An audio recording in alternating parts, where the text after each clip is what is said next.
నమస్తే అందరికీ. నా పేరు పద్మజ. నేను ట్రిపుల్ ఐటీ నూజివీడులో సివిల్ ఇంజినీరింగ్ పూర్తి చేశాను. ప్రస్తుతం ట్రిపుల్ ఐటీ హైదరాబాద్‌లో ఇన్ఫర్మేషన్ టెక్నాలజీలో మాస్టర్స్ చేస్తున్నాను. ముందుగా ధన్యవాదాలు లోకేష్ అన్న. గతంలో ఆర్జీకేటీలో చదువుతున్న 24,000 మంది విద్యార్థులకు భోజనం సదుపాయం సరిగ్గా లేదు అని తెలియంగానే మీరు వెంటనే స్పందించి వారికి మంచి భోజనం అందేలా చర్యలు తీసుకున్నారు. మళ్ళీ ఇప్పుడు అదే విశ్వవిద్యాలయంలో చదువుతున్న ఇంజినీరింగ్ ఫస్ట్ ఇయర్ అనూష అనే అమ్మాయికి ఆరోగ్యం బాలేదు.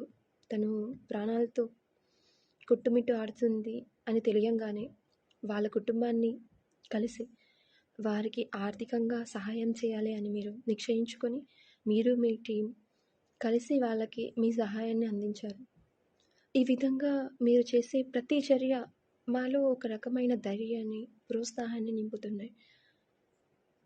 మీరు ఈ విధంగా ఎలా అయితే మాకు తోడుగా, ఒక అన్న కంటే ఎక్కువగా ప్రతిసారి సహాయం చేస్తున్నారు, అదేవిధంగా మేము కూడా మా జీవితాంతం మీరు చేసిన ఈ సహాయానికి రుణపడి ఉంటాం, సదా గుర్తుపెట్టుకొని ఉంటాం. ఇంత మంచి అన్నని మాకు మొత్తం ఈ ఆంధ్ర రాష్ట్రానికి అందించిన ఆ దేవుడికి ఒకటే కోరుకుంటున్నాం, మీ కుటుంబాన్ని, మిమ్మల్ని ఆరోగ్యంగా ఉంచమని.